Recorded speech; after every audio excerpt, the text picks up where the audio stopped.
AITA for taking my daughter's college fund back after she said she was going no contact?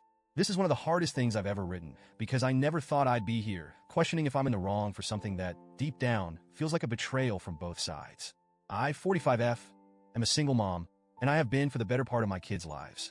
My husband passed away when Ella, 18F, and Jake, 16M, were still young.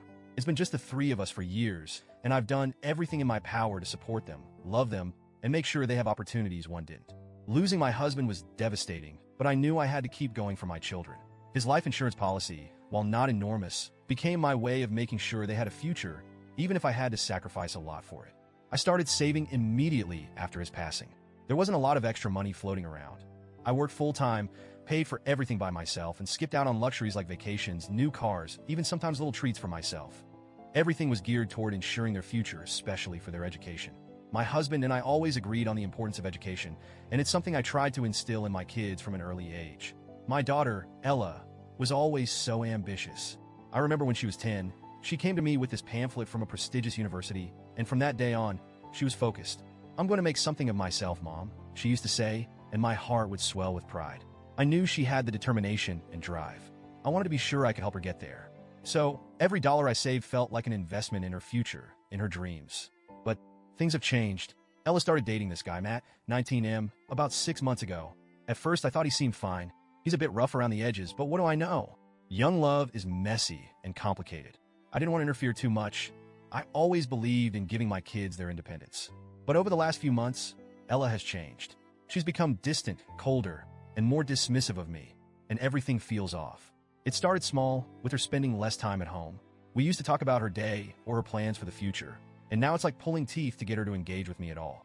I asked her if everything was okay, and she would say things like, "Stop smothering me, Mom.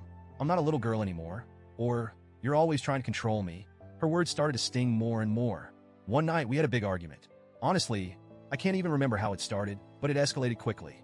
Ella was shouting, saying things I never thought I'd hear from her. "Once I leave for college, I'm done with you, Mom. I'm going no contact. I won't need you or your money. I won't ever look back." Hearing those words, it broke something inside me. All I could think was, after everything I've sacrificed, after all the love and effort I put into making sure she had a chance at a good life, she's just going to cut me out? Like I never mattered? It felt like a slap in the face. I didn't say much then. I just stood there stunned. When she stormed off, I sat at the kitchen table and cried. For a few days, I kept to myself, trying to figure out what to do. I didn't want to make any rash decisions. But I started thinking, if Ella really wanted nothing to do with me, if she was planning to leave and never speak to me again, why should I continue to support her education? The money I've been saving isn't just for her. It's for both her and Jake. If she's going no contact, wouldn't it be fair to take that portion and put it toward Jake's future, or maybe even save some for myself? When I finally talked to her about it, I told her that if she was serious about going no contact, she should consider her college fund off the table. I wasn't going to finance the life of someone who didn't want me in it. She exploded. I've never seen her so angry. She called me manipulative, selfish, and said I was trying to control her with money. I couldn't believe it. All these years, I never once used the college fund to control her. It was never leverage. It was always her future. The thought of withholding it didn't even cross my mind until she said she was cutting me out of her life.